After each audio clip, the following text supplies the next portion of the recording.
recall. 2 more Republican recall efforts crash and burn, but they are succeeding. I'll explain why. But if you think about it, we're all just one click away from an incident. A university decides to go public and tell us how it got hacked. I think so much of my life would be different if there was a different discussion about that. Guys, we need to have a talk. And the $10 an hour worker who got a $200 million tax bill from the state. That makes 0 cents with 8 zeros. All that is next. 2 more Republican recall efforts fizzled out today. The elected Democrats who were targeted are going to stay in office. State Senators Brittany Patterson of Lakewood and Pete Lee of Colorado Springs. So now this makes 5 Republican recalls this year that have gone nowhere. But don't call them failures. I'm telling you, these recalls succeeded. The Republicans running them succeeded in taking money from their fellow Republicans who donated based on false hope that there was going to be a serious recall campaign. And these Republicans succeeded in gathering voter information, lists of data that they can keep and use for whatever they want. Recall organizers howled about media bias when we told you that these were not serious recall efforts. And today, they're howling with laughter because they got the money. They got the voter information, mostly from fellow Republicans who just wanted to believe. A Republican in the state Senate wants to believe we can do better than this. He talked with politics guy Marshall Zellinger. When lawmakers return to their day jobs next year, they will debate changing the law on how they can have those day jobs taken away from them. Recalls are something that happens from both sides politically. Republican State Senator Jack Tate is one of the senators not facing a recall this summer. He's working on legislation next year to create truth and transparency in recalls. He tells me his motivation is not the attempted recalls of multiple Democrats in his own chamber, but rather the recall of 3 conservative Jefferson County School Board members 4 years ago. I don't really feel comfortable having taxpayers fund political rhetoric on ballots. Right now, Colorado law requires petitions to contain a general statement consisting of 200 words or less, stating the ground or grounds on which the recall is sought. Right now, the law is somewhat vague in terms of requiring factual information. The National Conference of State Legislatures, based in Denver, tracks recalls across the nation. 12 states and Washington, D.C. allow you to recall your elected leaders. 7 states allow recalls but require specific grounds to be met, like incompetence in Alaska, malfeasance in Georgia, a physical or mental lack of fitness in Montana. And Virginia allows recalls for specific reasons, but they don't end in an election. They have a recall trial. So what would Colorado change? The ballot language, we're asking for it to be factual information and factual information that can be verifiable. Who is going to be the arbiter of what is verifiable and truthful? I don't know yet. It's not like there's a commission that determines facts and verifiable information, although I do know someone who does that on a regular basis. That guy looks familiar. Tate's proposal would also require the transparency and the cost of the potential recall election itself, not collecting the signatures. And it would prevent a state lawmaker from being recalled while they're at work from January to May. Democratic State Representative Tom Sullivan, who beat his recall, is also looking at legislation to add provisions before a recall can happen, Kyle. I'm not saying that this idea is weak sauce, but it doesn't change the bar for what you can recall somebody for. I mean, in Colorado, you can recall an elected official for just following through on a promise if you don't like what they did. I mean, some states have a significantly higher bar than that. I talked with Tate about that, the idea of what would be verifiable, what would be truthful. We saw with the Polis effort, they say that he lied about what he campaigned on, and if you're Jared Polis, you'll be like, no, I campaigned exactly on what I said I would do, and I signed legislation for that. Who would be that person that says, well, wait, that doesn't meet the criteria of truthfulness, so you get recalled now? I don't know. We could call that the Marshall test, I think is what we could call that. I don't need another job. All right, very good. Thank you, Marshall. So it's interesting to see how different organizations react to getting hacked, because it can be this big-time embarrassment, you know? When Iranian hackers got into CDOT's system, they kept that hush-hush for months. Regis University got hacked late last month, and Regis is like, hey guys, we got hacked. Send Steve Stager over so we can tell him what happened so others can be prepared. You know, a cyber attack is destructive when even the computers in the computer science department aren't working. It's part of our area of study, absolutely. Sherry Plants Masters is the dean and was in the room with the university's president after the attack. Those people were looking at disrupting Regis. Why they want to disrupt Regis, I don't know. But disrupt they did, impacting 1,800 computers on the Northwest Denver campus. This happened around 2 a.m. on August 22nd, 4 days before the start of the fall term. Once they recognized that that was going on, they immediately shut the systems down, took them offline. Bob Bowles teaches cybersecurity at Regis. I think we need to wage war, on cyber attacks. Regis is slowly recovering, yet most computers on campus have these stickers on them. And as they recover, they realized this is a heck of a lesson plan. Now we've got a real case that we've experienced firsthand. So once we know all the details of that case, we will incorporate that into our classroom learning. Lance Masters says there's already one aspect of this where students can gain. I think we'll emphasize business continuity a lot more. In other words, making sure business can keep running even without technology. She says Regis is evidence cyber attacks are no longer a matter of if, and there isn't an organization that isn't a target. Bowles says that's something students can certainly take away.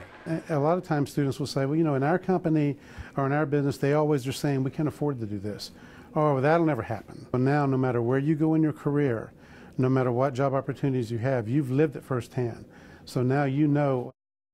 So it took Regis until Saturday to get its website back up and running. Emails are just starting to get back online. The phones still aren't working there because they're an IT phone system. So it's really a mess, but hopefully it is a teachable moment.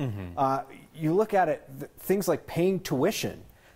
Folks had to submit a check to the office if they were going to do that. Though the website says there's a grace period for that, so they're going to let you have some time until after the system's fixed to pay stuff. But it's fascinating. This is going to become like a classroom lesson. Yeah. And you think about it, the other examples, since if they're not as transparent, you don't get every single detail of it. But because it happened at Regis, they can look at it piece by piece and break it down, and then hopefully use that and prevent it down the road. Those Jesuits, man, always been free thinkers. Yep. All right. Thank you, Steve. Guys, talking to the guys out there and everybody who cares about us. Here's the deal, guys. We are not super at reaching out for help when we feel down, and that is quite literally killing us. Denver Health says that for more than a decade now, 3/4 of Denver suicides are men. So we've got to figure out ways to cut through the stigma and save lives. Zach Furway is ready to lead the way.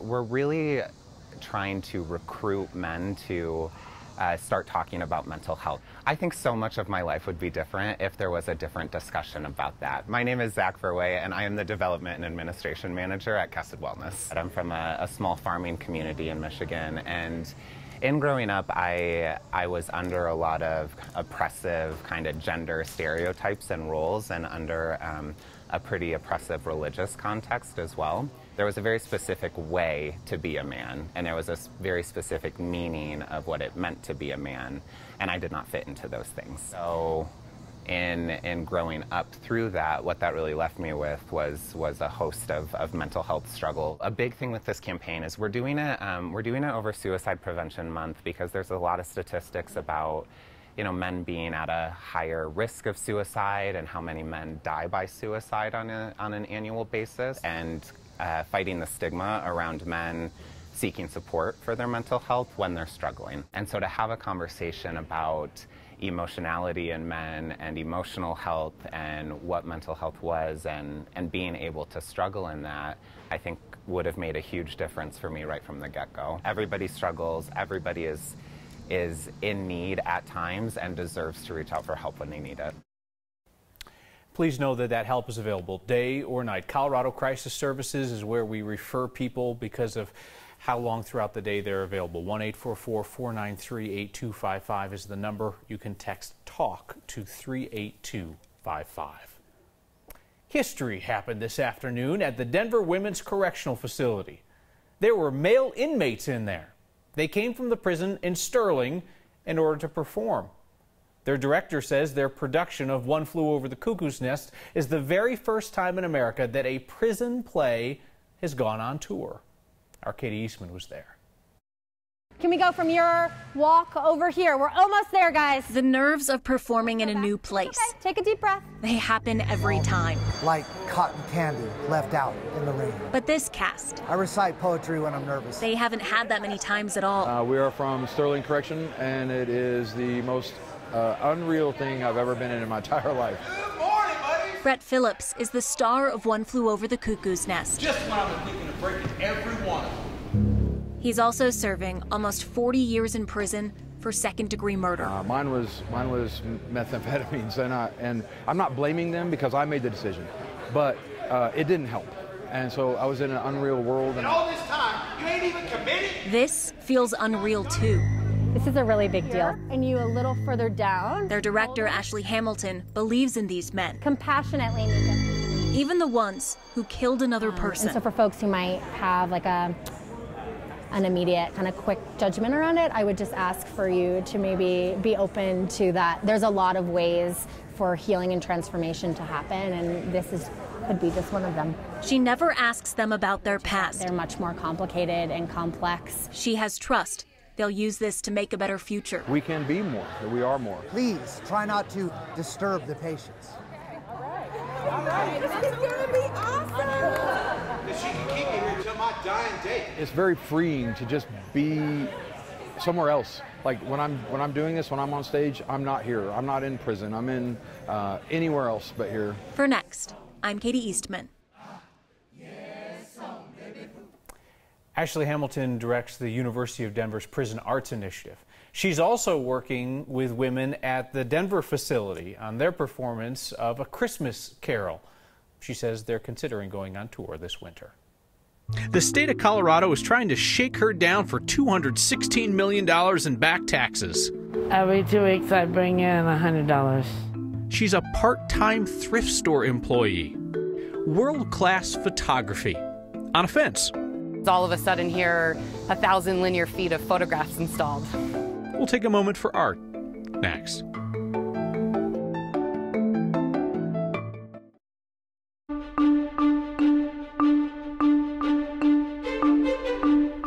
Beautiful view from up high today. Mountain and foothill storms are racing from the southwest northeast over the urban corridor. Our high today at 89, way above the average of 81.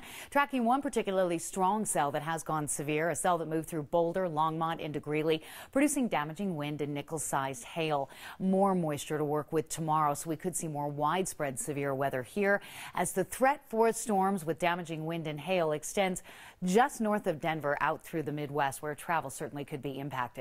Around here tonight, partly cloudy, isolated storms with wind and lightning early. Tomorrow, foothill storms by noon. Between 2 and 4, those storms will race over the metro area with about a 30% chance of rain from storms. Lows tonight in the mid-50s, highs tomorrow in the mid-80s. Best chance for storms tomorrow.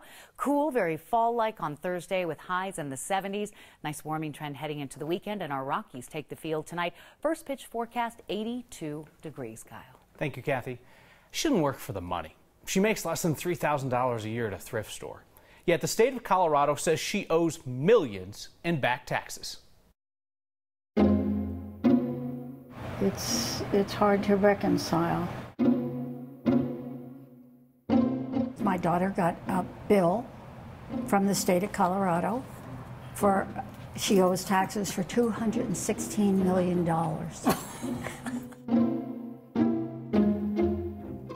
$216 million. I was very sad and very upset. I was like, Rain Man, I didn't understand. And I don't understand. I'm Donna Smith and I work at the Arc thrift store. I've been there 10 years.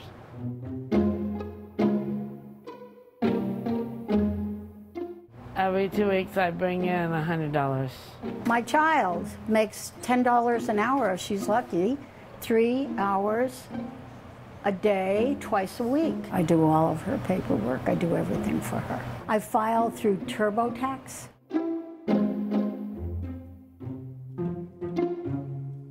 And I thought, wow, was that an error on my part, a key error? And I went back and I looked. No, it's really insulting, and it's time-consuming. We're not in any position to pay $216 million. Are you?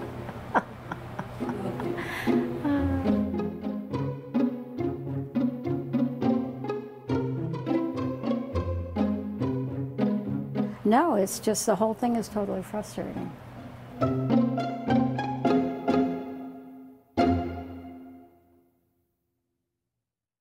The Colorado Department of Revenue sent us a TurboTax notice that warned customers in Colorado about this mistake. The article on 9news.com will walk you through the steps to fix it. On The Fence, each photographer has a different focus. Each artist is telling their story about the work that they're making. The idea is to remove the gallery, and it's a sign that the sign doesn't work.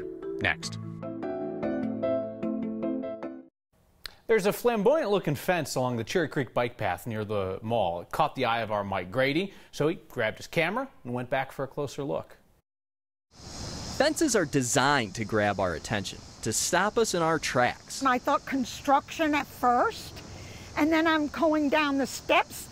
This exhibit with all of the amazing suits that the gentlemen have on is just great. This photography art installation, simply called The Fence, caught Roberta Simonton's eye. Yes, especially when you can get to the eyes. Right, and I think just the everyday life, what people get out of their everyday life, what they are looking for. Christy Rimkus also paused her walk to enjoy some free art. Because all of a sudden here, 1,000 linear feet of photographs installed. Samantha Johnston first helped bring this Brooklyn-born exhibit to Lodo in 2017. Remove photography out of the context of the gallery and to really provide an opportunity for photography to be in the public realm. The executive director of the Colorado Photographic Arts Center digs this Cherry Creek spot. We really were focused on finding an area where there could be pedestrian traffic, people could get up close to the fence, really take their time. So I walk through every day, and the first day I got a little carried away and I read so many at once, and now I'm trying to keep myself down to one a day and enjoy it and be able to think about it for the rest of my walk. The display features the work of 45 photographers from around the world, some from the Centennial State. So we have 9 regional Colorado artists. Brian Fooey is one of them. Portia Hensley's series, Woody Creek Mobile Home Park, documents a mobile home park just outside of Aspen. And Preston's series, Today's West, focuses on the documentation of the American West. I love it. And hopefully a lot of people have a chance to see it. A wiry wall made to inspire and send us happily on our way. For Next, I'm Mike Grady. Next month, the 8th version of that fence will be installed. The Colorado artists will stay. The rest are going to get swapped out, and the fence will be up through early December. It is a sign of futility, but then your feedback got some results. Both are next. It's a sign that signs are not 100% effective. Boy, we've seen that here before. Or perhaps, you know, maybe the gentleman who is fishing just feet away from the no fishing sign speaks one of the world's thousands of languages other than English.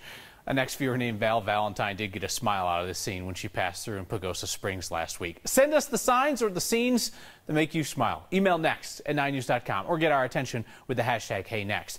Andrew got my attention on Twitter to say, dude, your desk needs some Windex. It is a little prone to fingerprints. I gave it the old spritz and wipe down during the commercial break. I hope that was satisfactory, Andrew. And a message from Blake Redson, who writes in to say, I really feel like if given the chance, Kyle Clark would be best friends with me. Blake, I'm a 35-year-old American man. I have roughly 5 friends, and they're on a one-in, one-out basis. Sorry, man. See you next time.